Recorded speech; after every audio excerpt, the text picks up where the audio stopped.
우리가 기도를 하다 보면은 이제 마음이 평안해질 때가 있잖아요. 그러면 하나님이 응답해 주시는가 보다 이렇게 생각하잖아요. 그리고 대부분 내가 기도를 하는데 마음에 평강이 임하면 좋은 일이 일어나는 경우가 많이 있어요. 그런데 항상 그런 건 아닌 것 같아요. 우리가 기도를 했는데 참 마음의 평강과 확신을 가졌는데 상황은 반대로 가는 경우들도 있어요.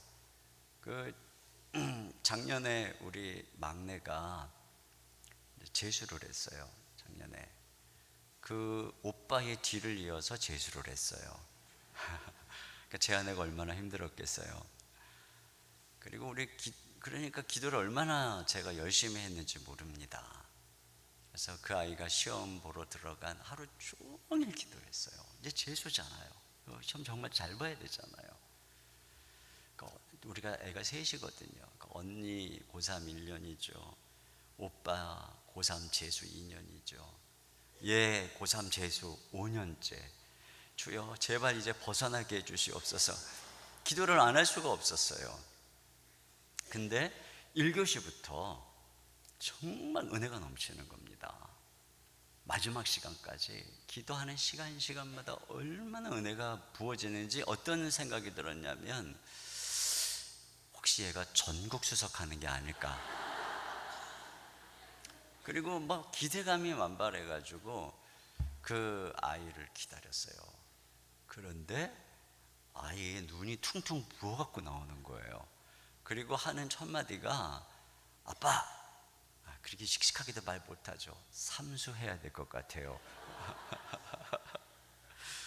그래가지고 지금 삼반수를 하고 있어요. 삼반수.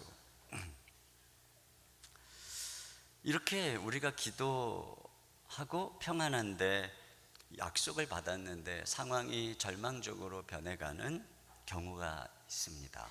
아브라함 같은 경우에도 하나님께서 그를 불렀어요. 그리고 내가 너로 큰 민족을 이루겠다고 하셨어요. 하늘의 별을 보여주면서 네 후손이 이와 같으리라고 하셨어요. 분명히 하나님께서 응답하셨고 약속하셨고 따라갔는데 점점 아내도 늙고 자기도 늙고 그래서 죽은 몸처럼 되고 완전히 절망적 상황으로 변해버렸어요. 자, 이런 일이 있어요. 오늘 회당장 야이로도 동일합니다. 야이로의 딸이 위급하죠. 그래서 야이로가 예수님께 달려왔습니다. 무릎을 꿇었습니다. 주님, 제 딸 위독하니까 집에 가셔서 기도해서 낫게 해주세요. 그러니까 예수님께서 알았다. 그리고 야이로와 함께 가시는 거예요. 응답받은 거잖아요. 예수님이 출발하셨어요. 그러니까 야이로는 이제 내 딸은 나았어. 당연히 그 얼마나 마음에 평강이 임했겠어요. 그런데 그가 가는 도중에 집에서 전갈이 오죠. 뭐라고 전갈이 오냐면 딸이 방금 죽었습니다. 선생님을 더 괴롭게 하지 마세요. 이런 전갈이 왔어요. 이게 웬일입니까? 분명히 주님께 기도했고 주님께서 함께 가셨어요. 그런데 상황이 악화되는 것입니다. 아니, 악화되는 정도가 아니고 아예 그냥 절망으로 바뀌어 버렸습니다. 자, 이럴 때 어떻게 해야 되나요? 우리가 믿음으로 약속을 믿고 걸어갔는데 상황이 안 좋아질 때 우리는 어떻게 해야 될까요? 이때 이제 예수님께서 뭐라고 말씀하셨냐면은 36절 하반절에 보면은 두려워하지 말고 믿기만 하라 이렇게 말씀하셨습니다. 두려워하지 말고 믿기만 하라. 한번 따라해 보세요. 두려워하지 말고 믿기만 하라. 네, 주님께서 두려워하지 말고 믿기만 하라고 하셨어요. 근데 이 말씀을 가만히 생각해 보면 믿음이라고 하는 것은 두려움과 싸우며 걸어가는 여정이구나 하는 것을 생각하게 됩니다. 우리는 예수님을 이제 모시고 갔으니까 이제 됐어. 이제 내 딸은 나은 거야. 이렇게 생각할 수 있는데 그 예수님을 모시고 출발을 해서 예수님을 딸이 누워있는 방에까지 모시고 가려면 예수님 말씀대로 두려움과 싸워야 되는 거예요. 두려워하지 말고 믿어야 되는 거예요. 그러니까 여기서 만약에 야이로가 두려워하면 그 예수님 못 모시고 가잖아요. 그럼 딸 죽는 거예요. 예수님을 모시고 가려면 두려움과 싸워서 끝까지 믿어야 되는 것이죠. 그러니까 우리의 믿음이라고 하는 것은 두려움과 싸워서 걸어가는 여정이다. 두려움에 지어버리면 그러면 안 되는 거예요. 딸이 죽는 거예요.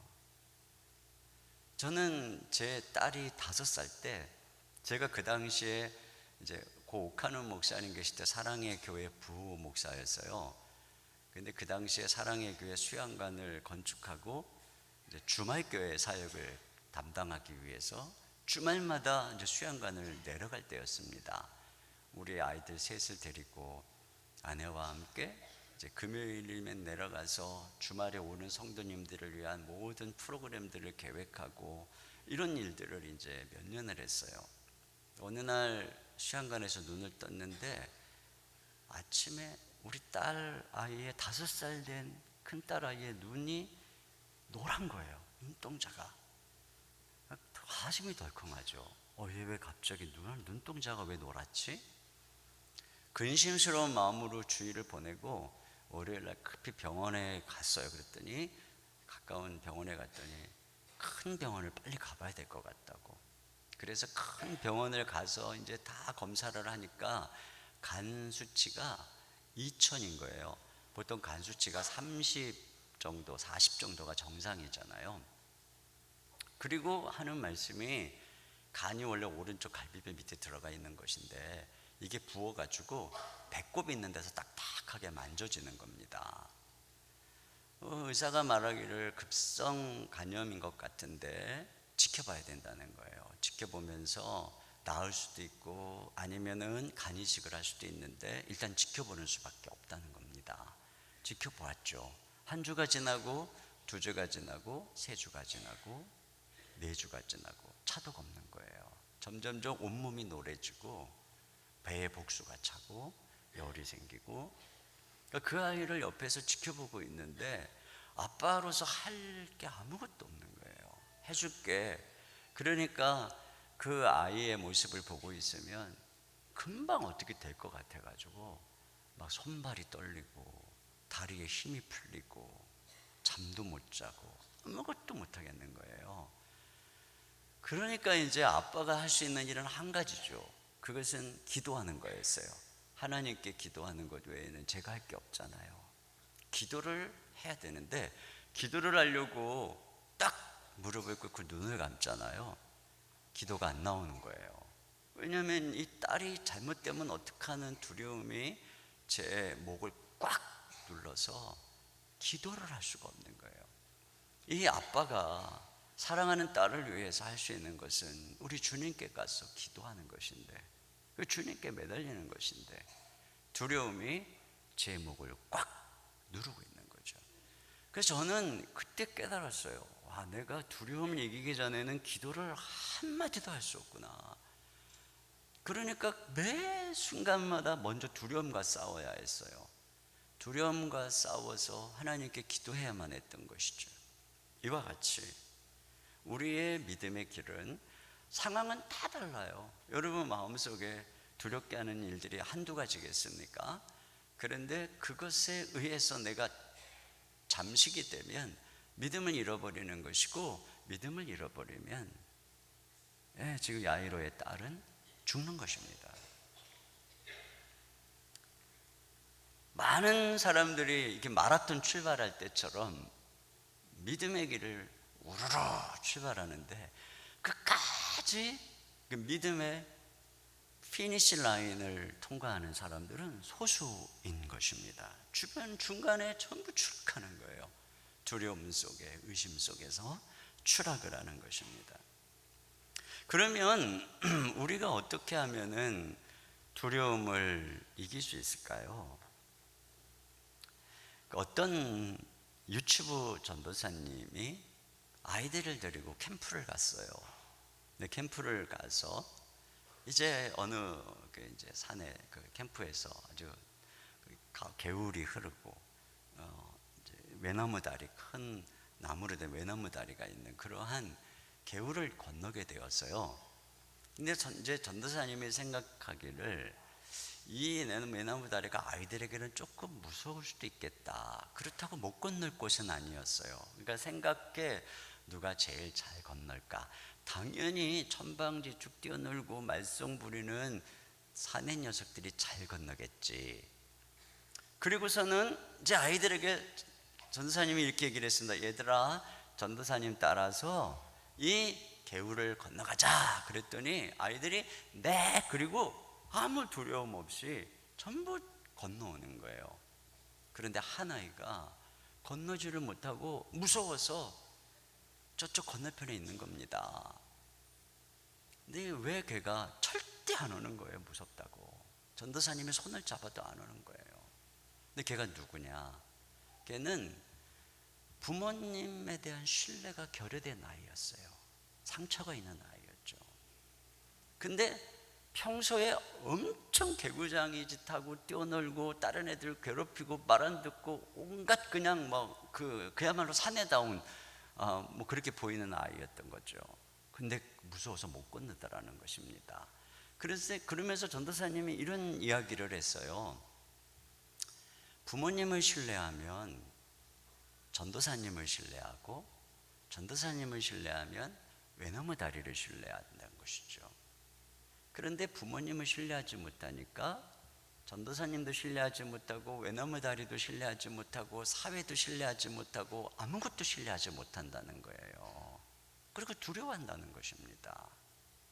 제가 이 얘기를 들으면서 두려움의 문제에 대한 해답은 평소에 막 얼마나 담력이 센 척하고 그렇게 남자다운 척하고 여기에 달려있는 것이, 이런 기질에 달려있는 것이 아니라는 것이죠. 관계에 달려있다는 것입니다. 그래서 오늘 또 주님께서 야이로에게 뭐라 그러냐면 두려워하지 말고 믿기만 해라. 믿는다는 것은 누굴 믿는 거예요? 예수님을 믿는 거잖아요. 그러니까 이 두려움을 이기는 방법은 예수님과의 관계에 달려있다는 것이거든요. 예수님과의 관계가 얼마나 깊은가, 이것에 의해서 두려움을 이기는 믿음을 가지느냐, 아니면 상황과 환경이 더 크게 보이는가, 이게 결정이 되는 것이죠. 저는 어려서부터 굉장히 이제 두려움이 많은 아이였어요. 그래서 저희 어머니가 항상 너는 눈이 커서, 지금 이제 안경을 오래 끼다 보니까 눈이 좀 작아졌어요. 근데 옛날에 눈이 컸나 봐요. 넌 눈이 커서 겁이 많아. 진짜 저는 겁이 많았어요. 그리고 기질적으로 제가 아주 소심하고 또 건강도 아주 허약하게 태어나서 늘 어린 시절부터 병을 달고 자랐어요. 그리고 저희 집은 또 엄청 가난했어요. 그러니까 이 가난 얘기를 하려면 1시간 해도 모자라는 그런 시절을 보냈는데요. 그러니까 가난한 시절에 또 저희 부모님이 저를 20살에 낳으셨어요. 20살에 낳으시려면 몇 살에 결혼해야 되는 거예요? 19에 결혼을 하시는 거예요. 저는 결혼하고 절 가졌는지 아니면 속도 위반을 한 건지 약간 의심이 가는데 잘 모르겠습니다만, 그러니까 젊은 두 분이 저를 키우면서 또 그 홀어머니 대신 저희 할머니, 시어머니 모시면서 가난하니까 매일 싸우신 거예요. 제가 초등학교 다닐 때 항상 기억에 나는 것은 어머니, 아버지가 3일에 한 번씩 싸우는 거였어요. 그러면 저는 어린 시절에 3일에 한 번씩 하늘이 무너지는 거예요. 여러분 싸우지 마세요. 물론 싸우실 나이가 지나신 분들도 계시지만 이건 자녀들이 하늘이 무너지는 것이죠. 그러니까 제 마음속에는 이와 같이 기질적으로 소심하죠. 또 늘 부모님은 이렇게 다투고 싸우고 이러다가 부모님이 헤어지면 어떡하나 이런 두려운 마음, 어머님 마음 아파하는 것 때문에 항상 마음속에 있는 염려, 근심, 걱정. 그건 제가 성인 아이였던 거예요. 저는 어려서부터 엄청 아주 말 잘 듣는 효자였고요. 저는 말썽 부리는 걸 생각을 못했어요. 왜냐하면 뭐 집은 가난하죠. 저희 어머니는 항상 힘들어하죠. 그러니까 소심하고 기질적으로 병약하고. 그러니까 제 마음의 특징이 뭐냐? 불안, 두려움이었어요. 근데 저는 제가 이런 불안과 두려움이 있는 줄은 부목사일 때도 몰랐어요. 그래서 저는 사랑의 교회에서 젊은이 사역도 하고 또 영성 사역도 하고 그러면서 제가 굉장히 좀 하여튼 사랑의 교회에서는 나름 좀 깡이 있는 목사로 이렇게 이제 인식이 되어 있었어요. 근데 이제 제가 개척을 하고 나니까 제 안에 있는 모든 두려움과 숨겨졌던 상처들이 다 나타나기 시작하는 거예요. 예전에야 제 뒤에 옥하는 목사님이라는 거장이 딱 계시니까 내가 부목사로 생활하면서 뭐라고 해도 뭐 다 목사님이 책임져 주니까 담대하게 했는데, 이제는 제가 개척을 하고 나니까 제가 책임을 져야 되잖아요. 그러니까 막 설교를 하는데 누가 이렇게 눈을 감고 있으면 지금은 한 분도 눈 감고 계신 분이 없어요. 진짜 신기하네요. 정말 이게 정말 대단한 교회입니다. 계속 보겠습니다, 제가. 그러면 이제 내 설교가 지루한가 보다. 사실 한 명만 눈 감고 있고 나머지 99명이 눈을 뜨고 있는데도 나는 그런 거야. 내 설교가 엄청 지루한가 보다. 그러니 눈을 감고 있지. 또 뭐 이렇게 이제 인상을 팍 쓰고 있으면 왜 그러지? 내가 설교하는 중에 뭐 마음에 안 드는 게 계신가? 뭐 이런 생각을 하고요. 그 악수할 때 인상을 쓰고 나가면 다음 주부터 안 올래나? 뭐 이런 생각을 하고, 그러니까 주일 설교만 마치면 그냥 막 온통 집에 가서 그분은 왜 그랬지? 그분은 왜 그랬지? 내 설교 어디가 잘못됐지? 설교를 처음부터 끝까지 다시 복기를 하면서 요 부분에서 그랬나? 여기서 그랬나? 여기서 그랬나? 이러고 있는 거예요. 제가 얼마나 참, 나중에 보면 그분이 지난 그 전날 밤 야근을 해가지고 피곤해서 눈을 감고 계셨던 거고, 그분이 그 인상 쓴 게 나중에 보니까 이 부부싸움을 해가지고 그런 건데, 전부 다 나 때문에 그런 줄 알고, 또 무슨 조금만 일이 있으면 막 교회가 깨질 것 같고. 이제는 교회가 좀 커서 이제 부목사님들이 신방 보고를 이렇게 이제 늘 저한테 해줘요. 그러면 목사님들은 좋은 건 자기들만 알고 꼭 문제 있는 거, 목사님 이거 기도해야 됩니다 하는 거, 이것만 보고를 하는 거예요. 그러니까 이제 월요일날 화요일날 이제 보고서가 쫙 밴드로 올라오거든요. 그걸 읽고 있잖아요. 그러면 교회가 금방 망할 것 같은 거예요. 이게 이제 저의 삶이었어요. 그러다가 이제 누가 교회를 떠난다 그러면 그냥 알아놓는 겁니다. 떠날 수도 있잖아요. 근데 그럴 수가 없어. 내가 얼마나 목회를 못하면 교회를 떠나나 이러면서 슬럼프에 빠지는 거예요. 어떤 때는 그냥 어떤 분이 떠난 때 6개월을 거의 제정신을 못 차린 때도 있어요. 그때 어느 성도님이 나한테 목사님 정신 차리세요, 우리도 있어요 그러시더라고. 그래갖고 정신 차린 적이 있어요. 제가 어떤지 아시겠죠? 네. 그래서 제가 검도를 배워볼까 하고 검도장을 기웃거린 적도 있어요. 왜냐하면 누가 그러더라고요. 검도가 굉장히 마음을 이렇게 담대하게 하는데 도움이 되는 그런 운동이라고 그러더라고요. 근데 도저히 제 검도 배울 시간이 어디 있어요. 개척교회 하는 목사가. 번지 점프를 해볼까? 이 생각도 했었어요. 근데 도저히 자신이 없더라고요. 번지 점프는 그냥 청룡열차도 전 잘 못하거든요. 예전에 한번 젊은이들하고 갔는데 갑자기 저를 딱 끌고 저를 거기다 실어 놓은 거예요. 덩치 좋은 애들이. 그리고 꼼짝도 못하게 양옆에 딱 붙들고, 그리고 이거 있잖아, 이거 그것도 제일 뒤에. 와. 그리고 하나이는 사진을 들고 찍는 거예요. 저를 촬영하는 거예요. 와. 그 절규하는 사진이 지금도 남아 있습니다. 그리고 일주일을 끙끙 앓았어요, 제가. 그게 저예요. 그래서 어느 날은 이런 생각돼서, 하나님, 제 마음을 바위처럼 단단하게 만들어 주세요. 그래서 웬만한 이렇게 일에 상처 안 받는 그런 사람 되게 해주세요. 제가 이런 마음을 가졌거든요. 그랬는데 그 주간에 어떤 글을 봤어요. 근데 그 글이 이런 글이 있는 거예요. 바위는 찬바람과 강풍을 견딜 수 있지만 미풍과 살랑이는 봄바람을 느낄 수 없다. 하나님이 내 마음을 돌처럼 딱딱하게 만들어주면 상처는 안 받겠는데 성령께서 주시는 미풍 같은 그 섬세한 은혜를 느낄 수가 없다는 거예요. 근데 제가 가만히 생각해 보면 그게 나의 은사인데, 내가 다른 거는 부족해도 섬세하게 주님의 은혜를 느끼고 또 사람들의 마음을 느끼고 그리고 이렇게 말씀을 전하는 게 내게 주신 은사인데, 이걸 돌같이 딱딱하게 만들어 버리면 안 되겠더라고요. 그래서 제가 그 기도도 포기했어요. 그러니까 저는요, 이게 지금 제가 이 얘기가 제가 개척한 지 16년 됐거든요. 16년, 15년 전 얘기예요. 그때부터 지금까지요, 제 마음은 하나도 변하지 않았어요. 여전히 소심하고 여전히 겁 많고 여전히 부드럽고.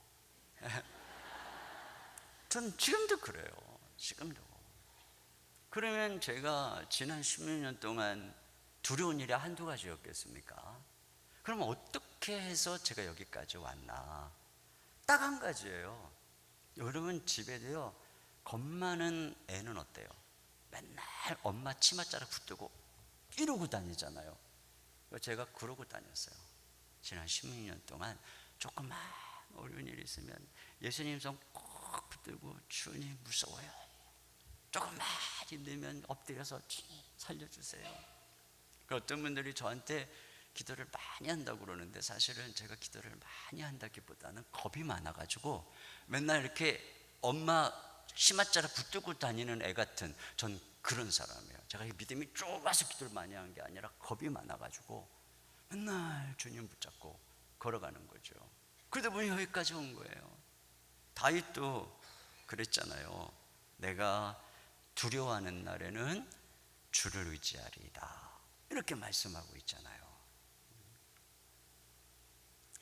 근데 진짜 신기한 건 뭐냐면은, 제가 예수님을 이렇게 의지하잖아요. 그러면 예수님은 실제로 제가 두려움을 이기게 해주세요.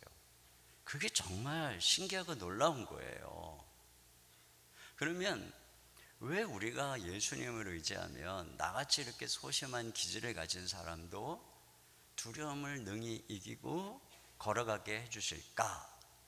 예수님께서는 십자가에서 우리의 죄를 위해서만 죽으신 것이 아니고, 그 죄를 위해서 죽으실 때 죄인으로서 겪어야 되는 두려움까지, 스트레스까지, 그 모든 정신적 고독까지 다 담당하시고 십자가에서 죽으셨더라고요. 제가 어느 날 엄청 스트레스를 받을 때, 이게 말씀을 묵상하면서 느낀 건데요, 진짜 예수님처럼 스트레스를 많이 경험하신 분이 없으세요. 더군다나 겟세마네 동산에서 예수님이 받은 그 스트레스 지수를 한번 생각해 보세요. 우리가요, 일을 많이 해서 쓰러지는 게 아니고 스트레스가 많아서 쓰러지는 거예요. 스트레스가 많아서 병이 들고, 스트레스 때문에 막 이 고혈압, 뭐 당뇨, 뭐 성인병, 이런 게 전부 다 스트레스 때문인데, 예수님께서 이 겟세마네 동산에서 경험하신 스트레스는 뭐 이런 말할 수가 없어요. 앞에 지금 인류의 죄를 지시고 십자가를 져야 되는 모든 고통을 아시는 주님이시니까 그 두려움을 앞에 둔 스트레스가 얼마나 크시겠습니까? 그런데 제자들은 다 도망가고, 또 제자 중에 하나는 예수님을 배신하고, 그러니까 이러한 것들을 다 아시고 또 겟세마네 동산에서 그 고통 가운데 있는 주님의 스트레스는 이루 말할 수가 없는 것이에요. 그러니까 내 마음이 심히 고민하여 죽게 되었다라고 말씀하실 정도로 예수님의 스트레스는 이루 말할 수가 없어요. 그런데 예수님의 이 스트레스가, 만약에 예수님이 스트레스로요 심장마비가 걸려서 쓰러졌다, 그러면 예수님은 구속사역을 못 하시는 거예요. 예수님이 스트레스가 너무나 커가지고 뇌출혈로 쓰러졌다, 그러면 여러분 예수님은 인류의 모든 죄를 지시고 십자가에서 그 모든 걸 담당하시는 그 사역을 못 하시는 거예요. 근데 예수님은 그때의 모든 스트레스를 다 짊어지시고 하나님 앞에 기도했잖아요. 땀방울이 핏방울이 되기까지 내 뜻대로 마시고 아버지의 원대로 뜻대로 되기를 원하나이다, 그렇게 간절히 기도할 때 천사가 힘을 뜯고, 주님은 모든 스트레스를 다 짊어지시고 그리고 묵묵히 십자가로 가셨어요. 그걸 제가 이렇게 묵상할 때, 맞다, 예수님은 스트레스까지 짊어지셨구나. 근데 제가 그 말씀을 묵상할 때 스트레스가 너무너무 심해가지고요 숨이 안 쉬어질 때였어요. 숨이 안 쉬어지는 거예요. 이렇게 쉬면 이게 숨이 답답한 거예요. 여기가 이게 이제 심장에 문제가 있다더라고요. 숨이 안 쉬어지는 거예요. 그 증세가 6개월을 간 거예요. 그 얼마나 힘들겠어. 설교하는데도 숨이 안 쉬어지니까 막 죽기설계로 설교를 하고 있을 때였어요. 그러니까 얼마나 제가 스트레스가 많으면 그 당시에 그랬겠어요. 숨이 안 쉬어졌겠어요. 우리 교인들은 몰라요. 제가 이렇게 6개월 동안 숨이 안 쉬어진 거. 전 밖에 나갈 때만 하는 얘기예요. 혹시라도 또 우리가 또 잘못해서 목사님 또 스트레스 받겠나 보다 하고 제가 또 걱정을 끼칠까봐. 사실 내가 예민해서 스트레스 받은 거지 뭐 우리 교인들 엄청 은혜롭고 착하거든요. 근데 제가 이렇게 생겨 먹어가지고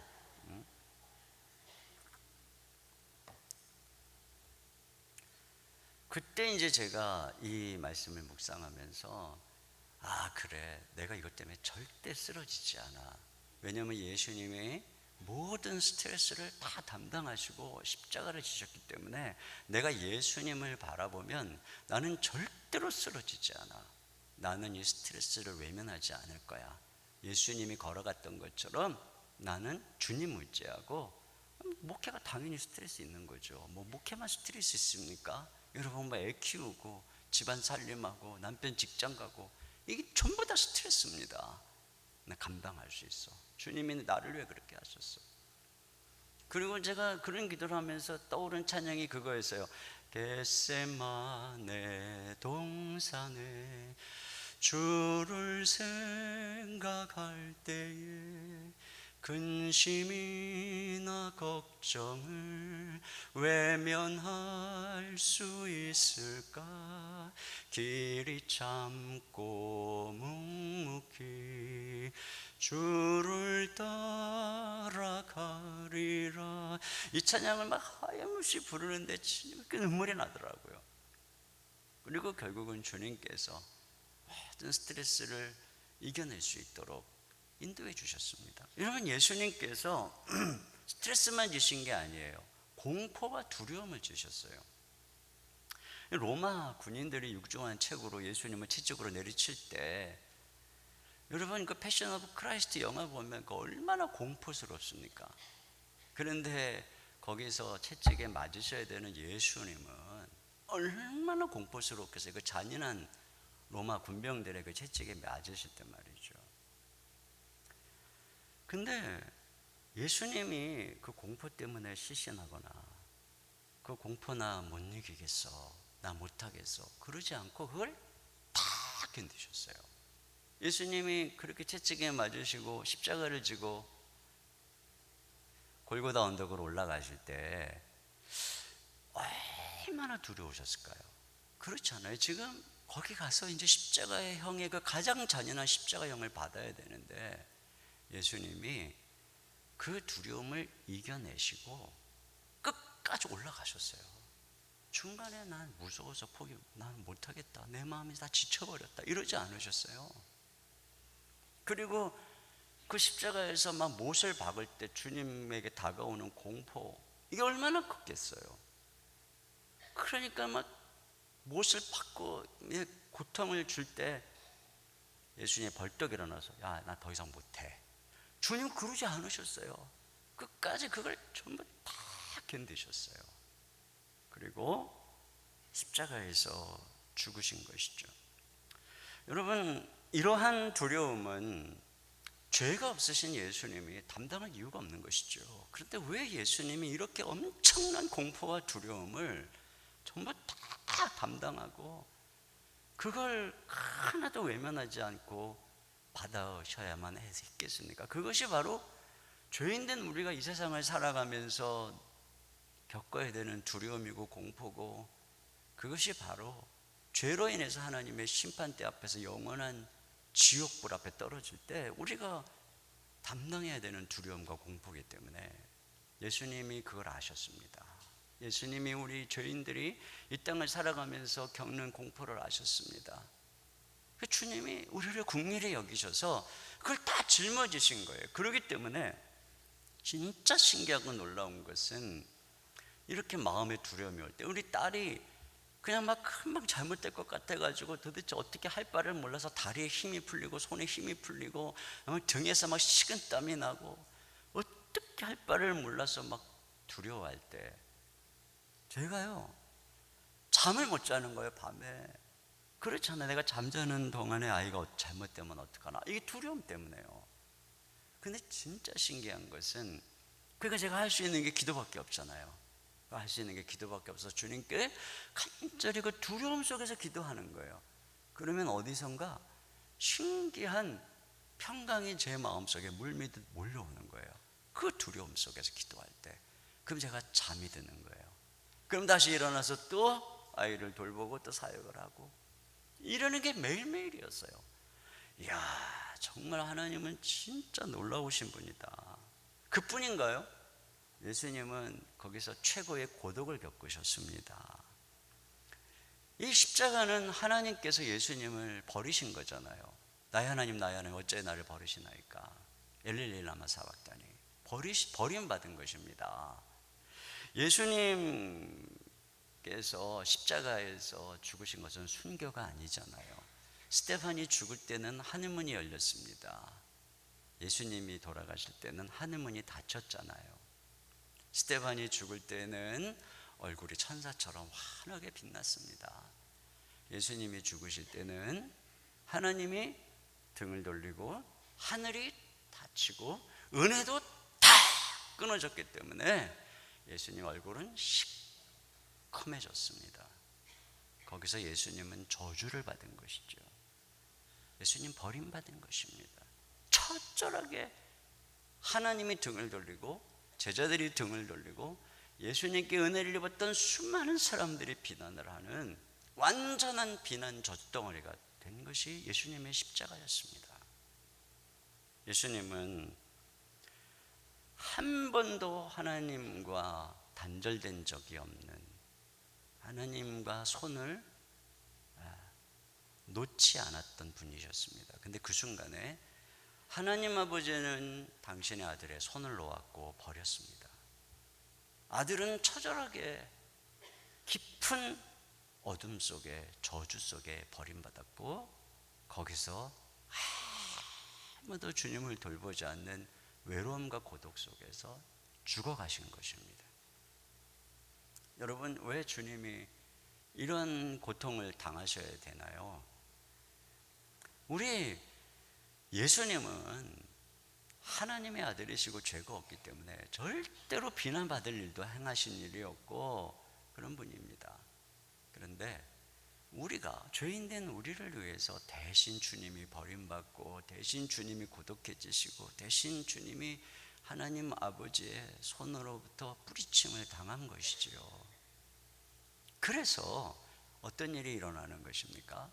우리가 아무리 부족해도, 우리가 아무리 죄를 저질러도, 우리가 아무리 연약해도 하나님 아버지께서 우리의 손을 놓지 않는 거예요. 우리가 아무리 하나님 앞에 예수님을 믿고 실수도 하고 부족하고, 또 때때로는 사람들에게 비난받을 만한 얘기를 듣기도 하고, 그래서 사람들이 우리에게 등을 돌릴 때도 있어요.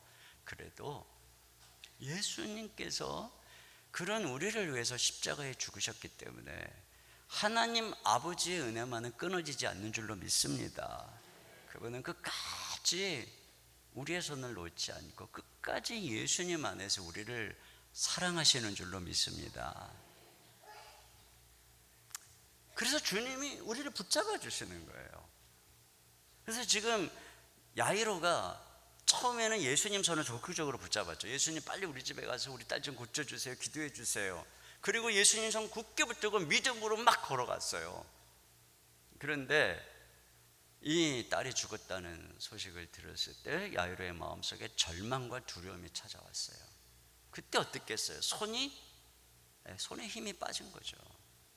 더 이상 주님을 바라볼 힘이 없는 것입니다. 믿음이 없는 것이죠. 두려움에 매몰되고 있는 것입니다. 그때 예수님이 뭐라 그래요? 야이로야, 너 두려워하지 말고 믿기만 하라. 이게 뭐예요? 주님의 손을 꽉 붙잡아 주시는 거예요. 지금 손의 힘을 잃어버리고 있는 것을 느끼시는 예수님이 꽉 붙잡으면서 두려워하지 마, 두려워하지 말고 믿기만 해. 이렇게 주님이 오히려 그 손을 붙잡아 주시는 거죠. 그렇기 때문에 끝까지 우리가 이 믿음의 길을 걸어갈 수 있는 줄로 믿습니다. 제가 작년이죠. 작년 이맘때예요.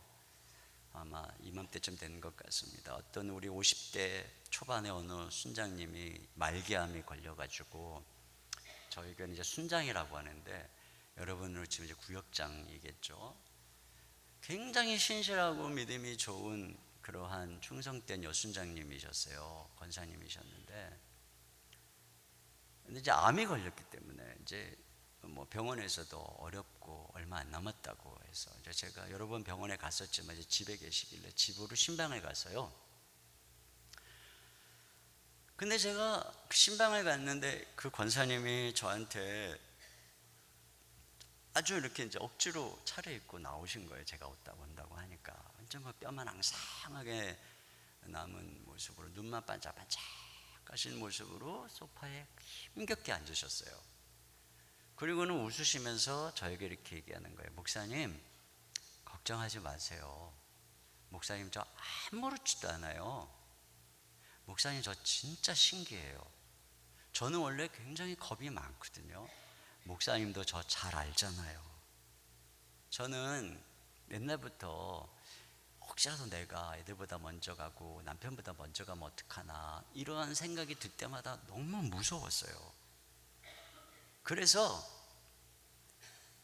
이런 상황이 되면은 아이들이 걱정이 되고 혼자 남는 남편이 걱정이 되는 게 저예요. 그런데 목사님 너무 신기해요. 제 마음속에 아무 두려움이 없어요. 저는 죽으면 천국 갈 확신이 있어요. 그리고 우리 아이들도 하나님이 굳게 붙잡아 주실 걸 저는 확신해요. 그러니까 저는 목사님 아무렇지도 않아요. 이렇게 얘기를 하는데 제가 정말 놀래겠는 거예요. 근데 이런 일이 제가 임종을 앞에 둔 분들의 신방을 갈 때마다 벌어지는 일이에요. 신방을 갈 때마다 그 분 안에 있는 게 평강. 그러니까 항상 궁금해요. 아니, 믿음이 굉장히 좋은 권사님이 그럴 때는 뭐 믿음이 있으니까 그러겠지. 근데 어떤 때는요, 믿음이 이렇게 별로 좋지 않은 어느 순장님의 남편을 신방을 갔는데 이분이 이제 말기암으로 이제 이렇게 꺼져가는 거예요. 근데 제가 복음을 전했어요. 근데 그 순간에 막 이제 복음이 흔들리는 상황, 믿음이 좋지 않으니까 그 복음 하나하나를요, 그 순간에요, 진짜 생명의 말씀처럼 받아들이는 거예요. 그러면서 그러는 거예요. 목사님, 저 확신 있어요.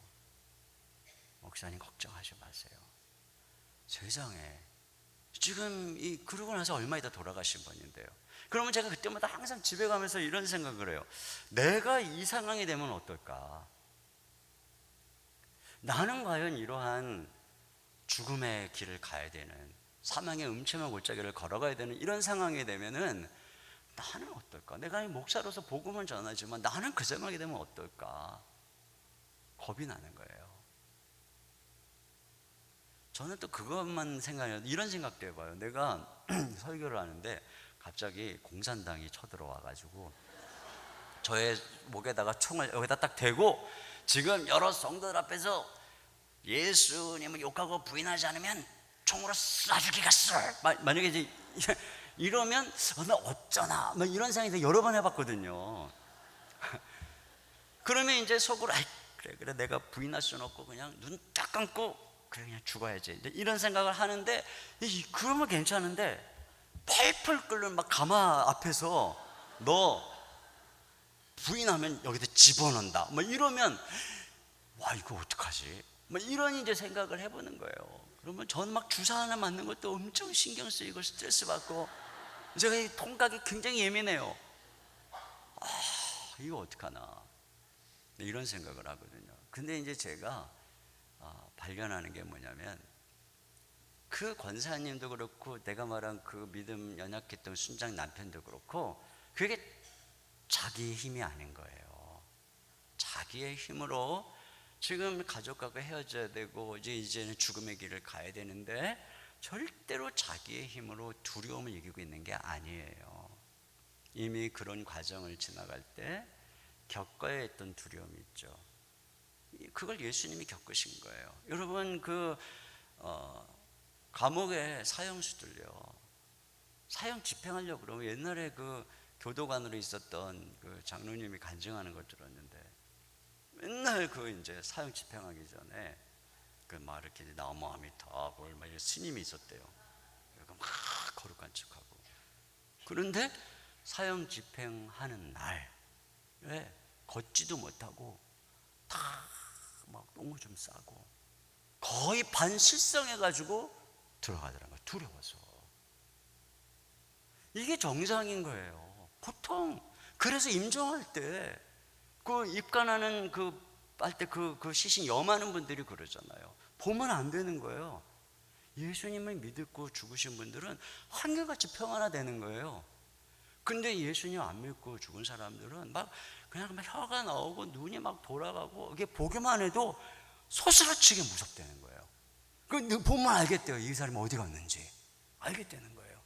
근데 예수님을 믿는 사람들은 그냥 편안하게 잠을 자듯이, 그래갖고 이렇게 보면 이 사람이 진짜 죽은 사람 맞나? 이런 정도로 평안하다는 거예요. 그러니까 이걸 보면 뭐를 알 수 있는 거예요? 우리 주님이 십자가에서 그 골고다 언덕으로 올라갈 때 당하신 그 두려움과 이 고통, 이 모든 것들을 통해서 우리의 모든 두려움을 다 담당하셨기 때문에 이 예수님을 믿고 따라가는 우리가 그 예수님을 의지하면 이 모든 두려움에서 참된 평강으로 우리의 손을 꼭 붙잡아 주시는 줄로 믿습니다. 이게 진짜로 그런 거예요. 그래서 여러분 두려워하는 날에, 내가 두려워하는 날에는 주를 의지하리이다. 주님 의지하면 끝까지 이기게 될 줄로 믿습니다. 그런 면에서 두려움을 이기는 비결은 바로 우리 주님과의 관계에 있는 것입니다. 그러려면 어떻게 해야 돼요? 주님과의 관계를 평소에 잘 해놔야죠. 주님을 항상 바라보고 그분을 알아가야 합니다. 근데 야이로에게 있어서 정말 중요한 게 뭐냐면, 야이로가 이렇게 주님 손 붙잡고 가는데 불청객이 나타나죠. 혈루증 앓는 여인이 갑자기 예수님 뒤에서 옷자락을 만져가지고 병을 낫고, 예수님이 누구냐 그래갖고 그 여인이 이렇게 막 세우고 이런 시간이 있었어요. 그러니까 야이로 입장에서는 지금 막 딸이 위급한데 예수님은 막 그 여인하고 얘기하고 있고, 야이로 입장에서는 그 멈춤의 시간이 그야말로 얼마나 고통스러운 시간이었겠어요. 숨이 마르고 막히고 입이 바짝바짝 마르는 그런 시간이죠. 답답한 시간입니다. 그런데 그 멈춤의 시간에 무슨 일이 일어나나 한번 생각해 보세요. 이 야이로는요, 믿음이 어떤 믿음이냐면은 여기 23절에 보면은 이렇게 돼 있어요. 오셔서 그 위에 손을 얹으사 그로 구원을 받아 살게 하소서, 이렇게 돼 있어요. 그 야이로의 믿음은 예수님 오셔서 이렇게 손을 얹어서 구원받게 해주세요, 이런 믿음인 거예요.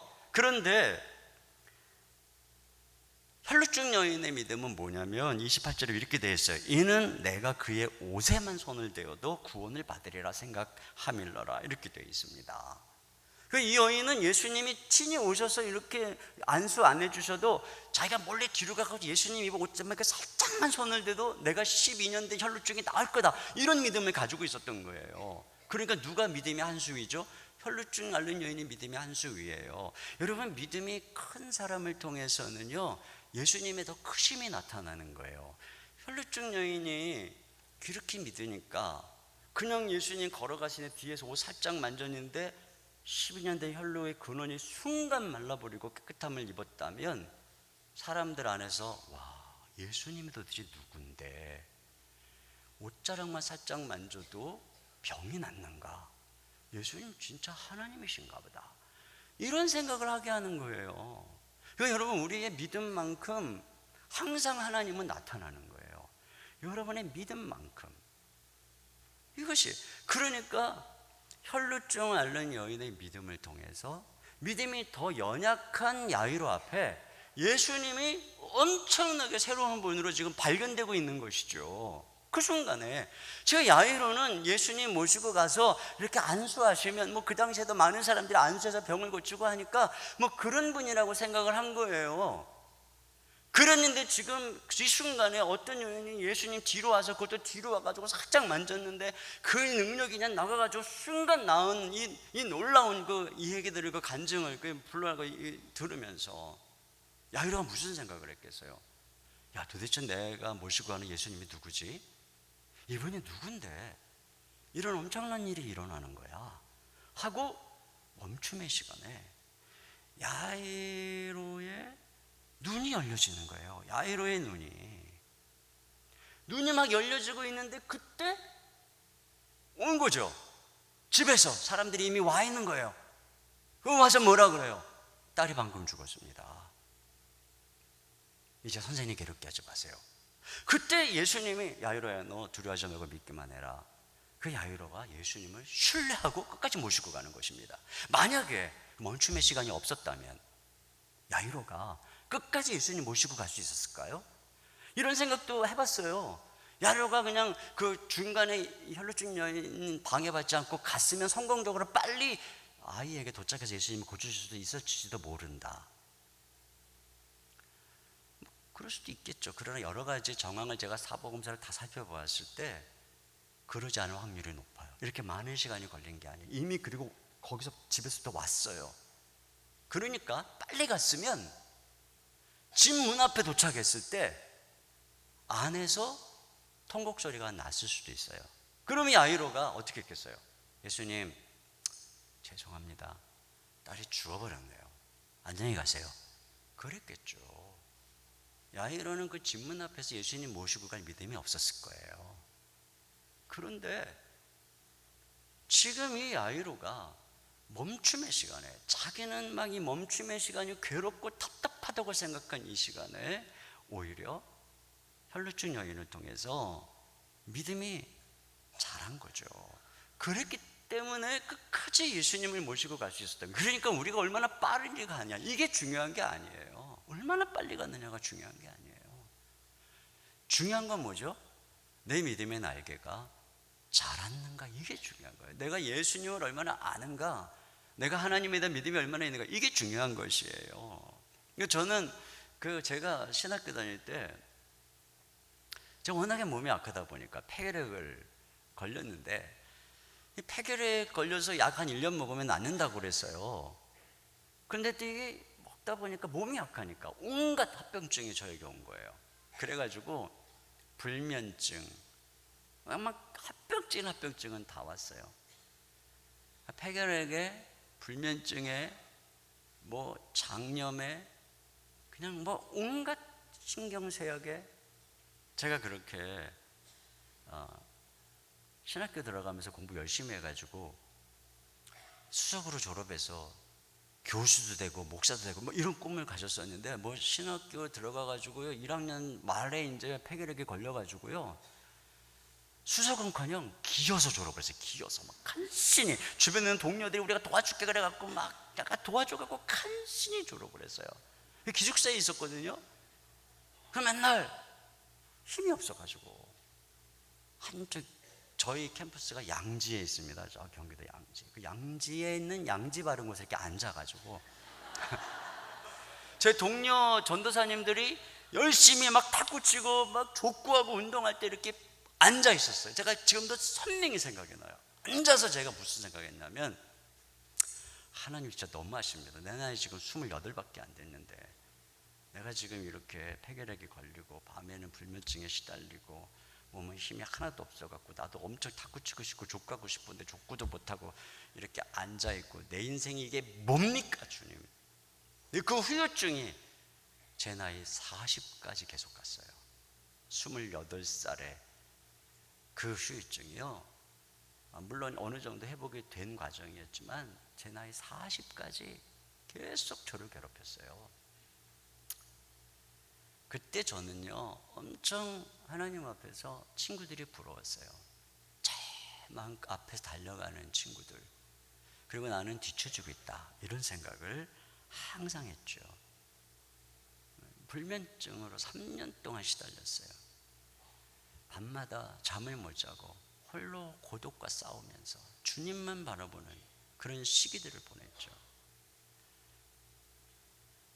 근데요, 지금 이제 제가 담임 목회를 하면서 모든 이제 두려움들을 이길 때마다, 이 두려움이 올 때마다 제가 주님을 붙잡잖아요. 주님을 바라보잖아요. 주님을 바라봐야 하잖아요.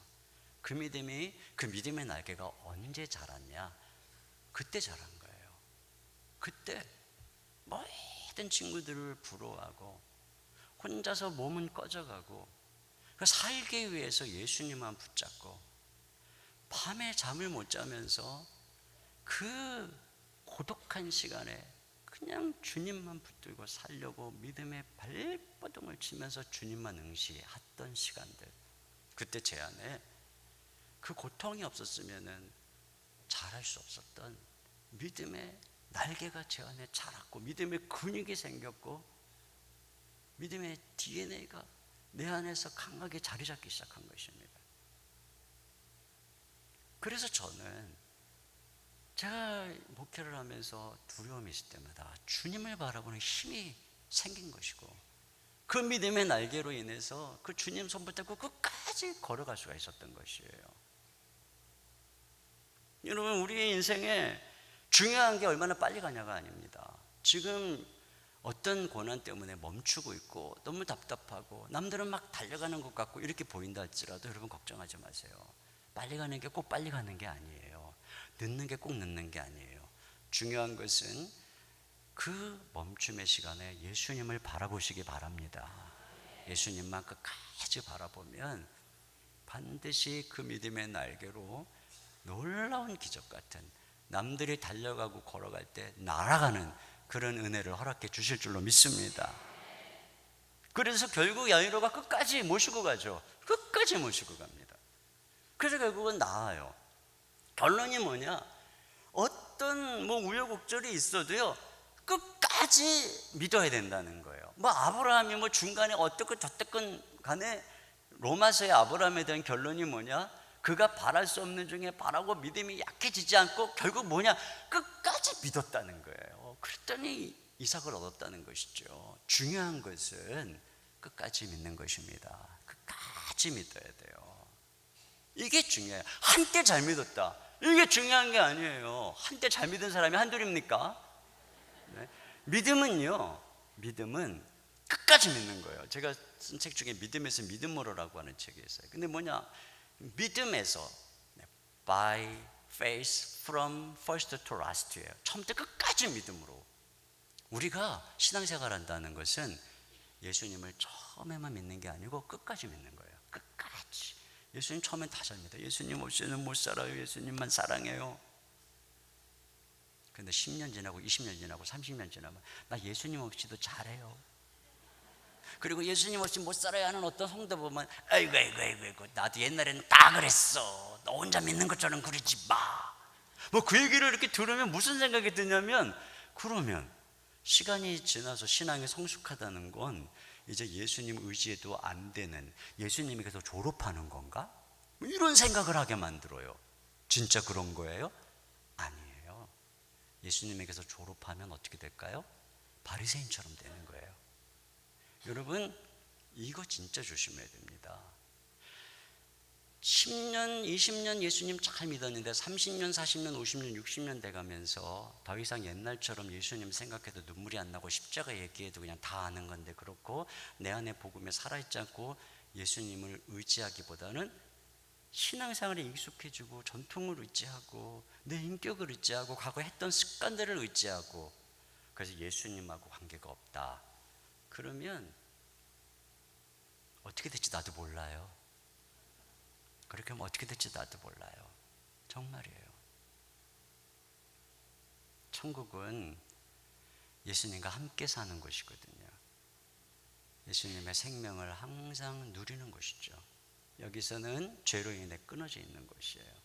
그래서 복음으로 말미암아 예수님과 하나님과 날마다 함께 가는 곳이죠. 여기서 그 연습하는 거예요. 천국에서 영원히 살 연습. 하나님과 예수님과 영원히. 그래서 신앙이 성숙하다는 것은 점점 예수님 없이는 못 살고 주님 사랑하는 거예요. 그렇게 주님과 함께 있고 싶어 하다가 영원히 천국 가서 주님과 함께 사는 거예요. 그런데 여기서 신앙생활 하면서 30년, 40년, 50년 만에 예수님을 졸업했다면 그분이 가야 될 곳은 예수님하고 사는 천국은 아니겠죠. 무서운 얘기입니다. 무서운 얘기입니다. 끝까지 믿어야 됩니다. 내가 예전처럼 예수님을 사랑하지 않고 지금 막 믿고 주님 없이는 못 산다고 울며 기도하며 주님만 바라보는 그 사람 같지 않은 것을 회개하셔야 됩니다. 끝까지 믿어야 되는데요. 제 딸이 아플 때 제가 늘 이제 그 당시 의료 파동이 있어가지고 또 병원에서요 할 게 없으니까 애를 집에 데려가래요. 그래서 집에 데려다 놓고, 그때 당시 사택이 분당이었는데 저는 이제 교회 갔다가 집에 가는 길에 중간에 있는 청계산 기도원에 들려가지고 매일 밤마다 이제 기도를 하는 거예요. 산에 올라가서 쭉 딸을 살려 주시옵소서 하고 기도하는 거예요. 그리고 기도하다가 몇십날 그 내려오고 또 쭉 기도하고, 그날도 정말 끝까지 온 힘을 다해서 기도했어요. 그리고 믿습니다 주님. 내려서 차를 부드러운 시동을 거는데 갑자기 마귀가 의심을 던져줬어요. 야, 네가 이렇게 기도한다고 딸이 낫냐? 좋은 병원을 가든지 좋은 의사를 만나든지 좋은 약을 만나든지 그래야지. 네가 기도한다고 딸이 나? 이런 생각이 갑자기 그냥 팍 와서 꽂히는 거예요. 방금 막 한두 시간 동안 그렇게 부딪혀서 기도하고 내려왔는 나에게 막 의심이 와서 팍 꼽힌 거예요. 그 의심이 오는 순간에 제가 더 이상 운전할 기력이 없는 거예요. 힘이 없는 거예요. 그래서 멍하니 차에 앉아 있었어요. 얼마나 시간이 지났는지 눈물이 나는 거예요. 딸은 그런데 의심은 되고 어떡하나, 내가 기도한다고 네가 낫나, 이런 의심에 사로잡혀가지고 말이에요. 한참 시간이 지나는데 이 불쌍한 저를 향한 주님의 음성이 들렸어요. 내면에서 주님이 이렇게 물으시는 거예요. 너 아들아 목사지? 네, 제가 목사입니다. 목사는 무슨 일을 하는 거냐? 목사는 하나님의 말씀이 진리라고 가르치는 거죠. 그래. 그러면 너는 나중에 성도들에게 하나님은 살아계시고 기도하면 하나님이 응답한다고 가르칠 목사야. 그런데 지금 네가 나에게 기도했다고 딸이 나? 하고 의심한다면, 믿지 못한다면 너는 나중에 성도들에게 네가 믿지도 않는 것을 믿으라고 가르치는 사기꾼 목사가 되겠구나. 세상에 이런 음성을 딱 그때 주시는 거예요, 마음속에. 가만히 생각해 보니까 맞는 거예요. 그러니까 이런 생각이 떠오르는 거예요. 그렇다면 내가 사기꾼 목사가 되든지 사기꾼 목사가 되기 싫으면 목사직을 그만두든지 둘 중에 하나를 해야 되겠더라고요. 근데 내가 목사를 그만둘 수는 없더라고요. 그렇다고 내가 사기꾼 목사가 될 수도 없잖아요. 그 내가 선택할 길이 하나밖에 없더라고요. 믿어야 되겠더라고요. 아, 내가 믿어야 되겠구나. 내가 믿기로 딱 생각해 보니까 믿는다고 또 손해보는 것도 없더라고요. 생각해 보니까 내가 그렇게 믿는다고 그래서 뭘 손해볼 게 있어요. 내가 이렇게 열심히 기도하고 믿습니다 끝까지 주님을 신뢰하면은 아무 손해볼 게 없는 거예요. 오히려 걱정한다고 키를 한 잔나 더 할 수 있냐 그랬어요. 없어요. 오히려 믿으면 무언가 역사를 기대할 수도 있고, 아, 믿어야 되겠구나 이런 생각을 했어요. 그럼 내가 믿으려면 어떻게 해야 돼요 주님? 그랬더니 마음속에 너 믿으면 감사하고 기뻐야지. 그래서 생각해 보니까 저는 그동안 이 주님께 감사와 기쁨과 찬송을 잃어버렸어요. 딸이 아픈 이후로 한 달이 넘도록 마음에서부터 진정한 찬송과 감사를 드린 적이 없어요. 항상 이러고 다녔어요. 너무너무 슬프게 쭉 하고 기도하고 이러고 다녔어요. 그래서 내가 가만히 보니까, 야, 내가 하나님 앞에서 열심히 기도하면서 하나님께 믿음을 드리지 못했구나. 그러니까 제 자신을 돌아보니까 어떤 말씀이 생각이 나냐면은, 너희가 기도하고 구한 것은 받은 줄로 믿으라 그랬잖아요. 그러니까 내가 하나님께 기도하고 구하는 일은 진짜 열심히 했어요. 거의 저는 24시간 기도를 했어요. 뭐 잠드는 시간 외에는 걸어가면서 순간순간 산에 올라가서 뭐 그냥 아이를 쳐다보고 간호하는 순간까지도 그냥 뭐 밥도 거의 안 먹고, 우리 집 사람이 그러다 당신은 먼저 쓰러진다 이럴 정도로 그냥 초췌하게 그냥 주님만 붙들고 기도만 한 거예요. 그런데 내가 뭐를 못했냐면, 기도하고 구한 것은 받은 줄로 믿으라, 그리하면 그대로 되리라. 아, 이 말씀이 딱 생각이 나면서 내가 기도하고 구하는 일은 잘했는데 받은 줄로 믿지를 못한 거예요. 믿어드리지를 못한 거예요. 그러니까 이런 일이 일어난 거예요. 하나님, 내 딸을 고쳐 주시옵소서. 믿습니다 맡아 주시옵소서. 알았다, 내가 고쳐줄게. 그 내려가면서 돌려주세요. 그리고 아무도 손 못 대게 하루 종일 하고 다니는 거예요. 그러니 뭐 아빠가 딸을 그러니 하나님도 손 못 대지. 그리고 또 기도하러 도와주시옵소서. 알았다, 돌려주세요. 그리고 또 걱정 의심하고 다니고. 내가 기도는 열심히 했는데 하나님이 치료할 시간이 없어. 내가 안 놔주니까 하나님이 응답할 시간이 없어. 아, 내가 이런 짓을 하고 있었구나. 내가 이렇게 믿음 없는 기도를 하고 있었구나. 이걸 깨달았어요. 그래서 제가 그 순간에 주님의 이러한 차 안에서 이런 깨달음을 얻고 하나님께 결심을 했어요. 하나님, 제가 기도 열심히 했습니다. 저는 한 달 동안 이제 믿어드리겠습니다. 이제 주님께 맡기겠습니다. 우리 하나님은 가장 좋은 걸 나에게 주시는 분이오니 모든 결과를 주님께 맡기고 저는 신뢰하겠습니다. 그리고 감사했어요. 찬양했어요. 막 입으로 막 찬양을 하면서 집에 갔어요. 정말 마음에서부터 막 감동이 막 흘러나오더라고요. 처음으로 집에 가면서 찬양다운 찬양을 한 거예요. 한 달여 만에. 집에 갔는데서 이제 제가 늦게 오니까 이제 아내가 걱정을 했겠죠. 그 이야기를 다 했어요. 여보, 우리가 이랬어. 우리가 항상 하나님께 감사하자. 그때 아내가 그러는 거예요. 그게 언제냐고. 그래서 뭐 좀 전 언제지 그랬더니, 조금 아까 아이가 잠들었는데 여보, 그 눈동자에 노란 게 조금 옅어지는 것 같았어 그러더라고요. 그게 막 이게 얼마나 저에게는 생수와 같은 빛과 같은 소식인지요. 자는 아이의 눈을 이렇게 열어보고 싶었는데 차마 기다렸어요. 아이가 깨기를. 아침에 일어나자마자 눈을 봤더니 이 한 번도 노란 게 버섯이 더 허연 게 3분의 1이 사라진 거예요.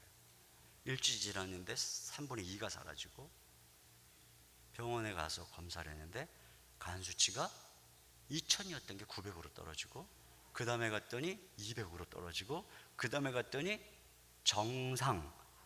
의사가 저한테 어떻게 했냐는 거예요. 그러면서 저한테 묻는 거예요. 지금 거기에 이제 다른 아이가, 우리 아이 또래면 다른 아이가 와 있었어요.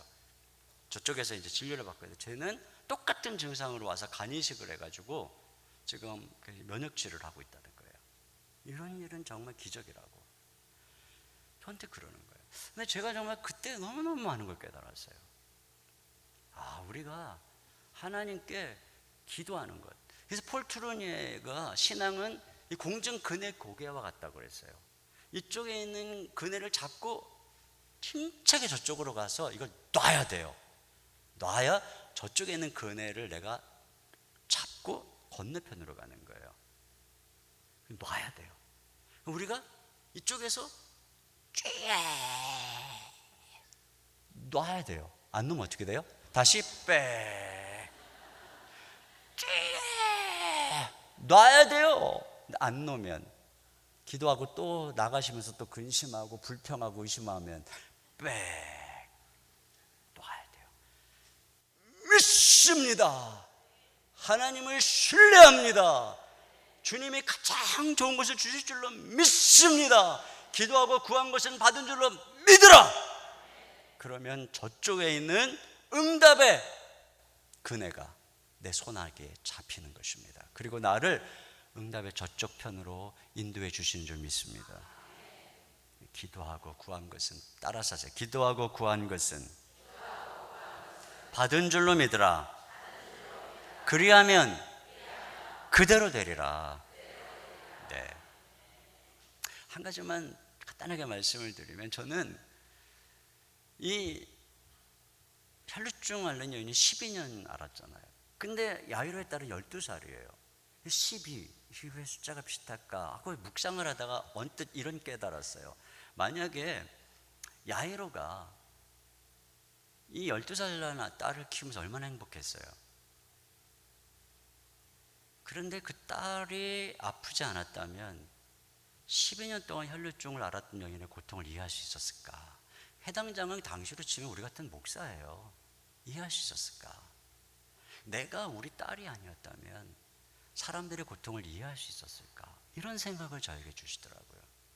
그래서 저는 그 당시에 사랑의 교회에서 매주 금요일마다 심야기도를 인도하고 있었어요. 심야기도 인도하면 여기다가 이렇게 기도 제목을 올리잖아요.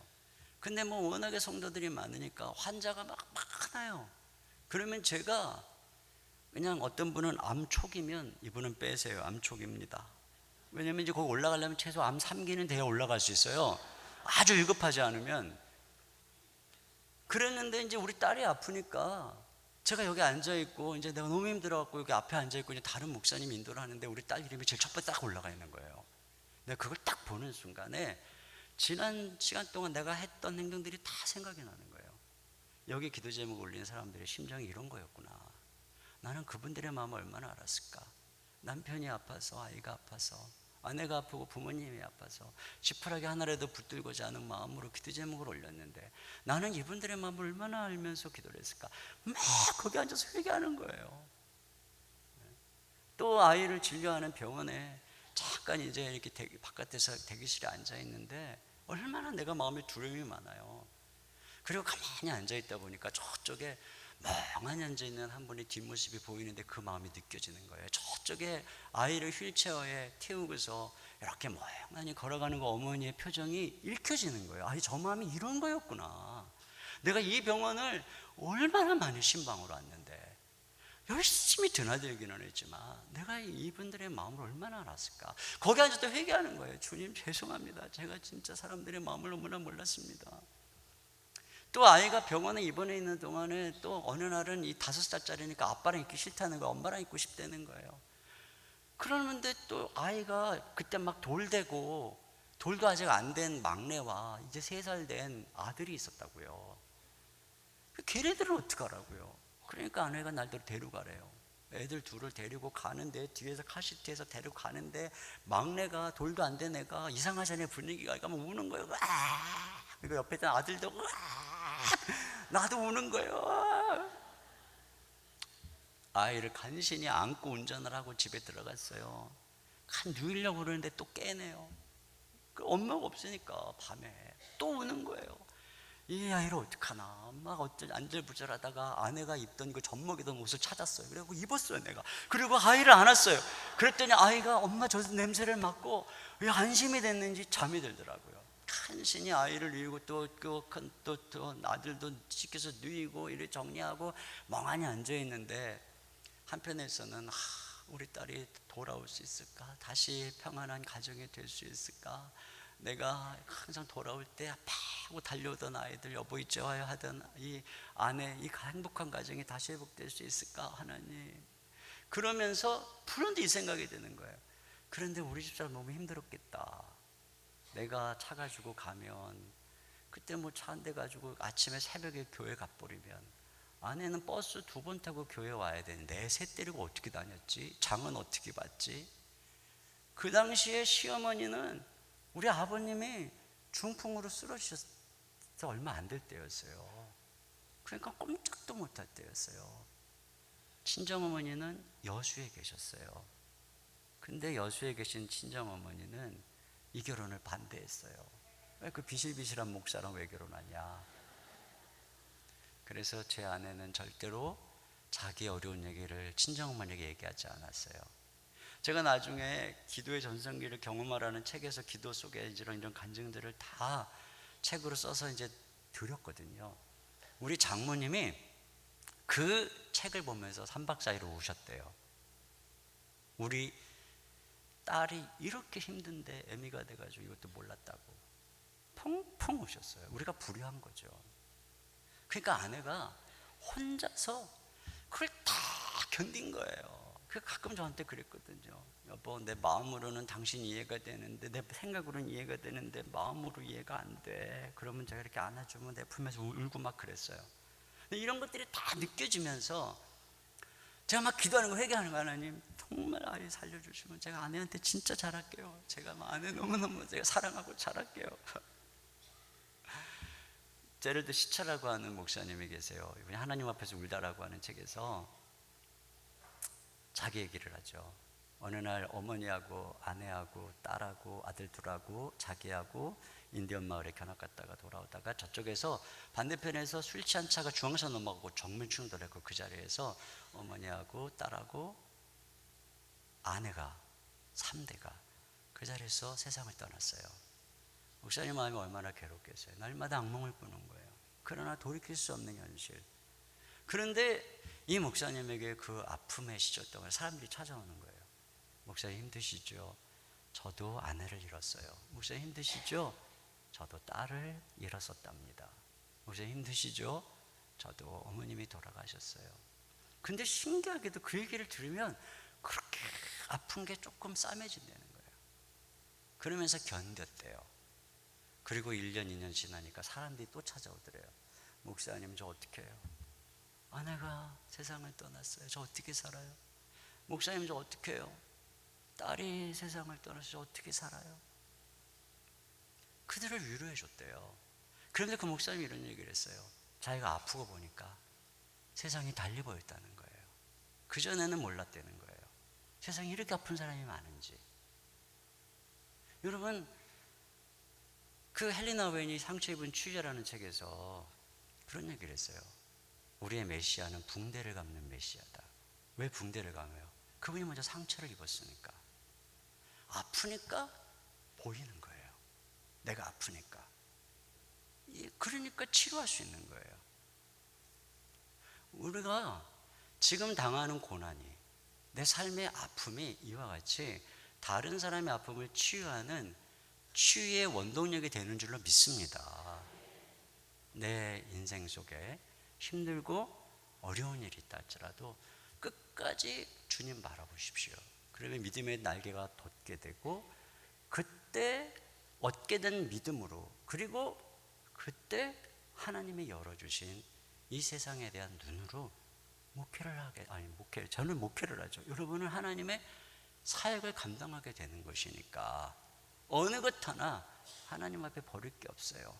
끝까지 주님 믿으시기를 주님의 이름으로 축원합니다. 네. 자, 제가 결론 내리죠. 정리하면, 자, 믿음은 두려움과 싸우는 여정이라고 그랬어요. 두려워하지 말고 믿어야 됩니다. 어떻게 두려움을 이겨야 된다고 그랬죠? 모든 두려움을 담당하신 주님을 의지할 때 이길 수 있다고 그랬어요. 그러기 위해서 예수님을 자주자주 멈춰서서 바라봐야 되고, 고난의 멈춤이 있을 때 그게 믿음의 날개를 돋는 시간이라고 생각하고, 지금 혹시 고난이 없다면 여러분 구역 모임 열심히 나가셔서 날마다 평상시에 주님과 깊은 교제를 쌓아놓으시고 믿음이 깊어져야 되는 것입니다. 그럴 때 우리는 하나님을 신뢰함으로 어떤 인생의 풍파가 와도 이길 수 있어요. 그리고 끝까지 믿어야 되는 것입니다. 기도하고 구하지만 말고, 기도하고 구한 것은 받은 줄로 믿으셔야 됩니다. 끝까지 주님 옷자락만 붙드시기를 바랍니다. 그러면 하나님께서 내 인생의 모든 고통으로 인해서 다른 사람을 치유하는 치유의 원동력을 삼으시고 우리를 사용해 주실 줄로 믿습니다.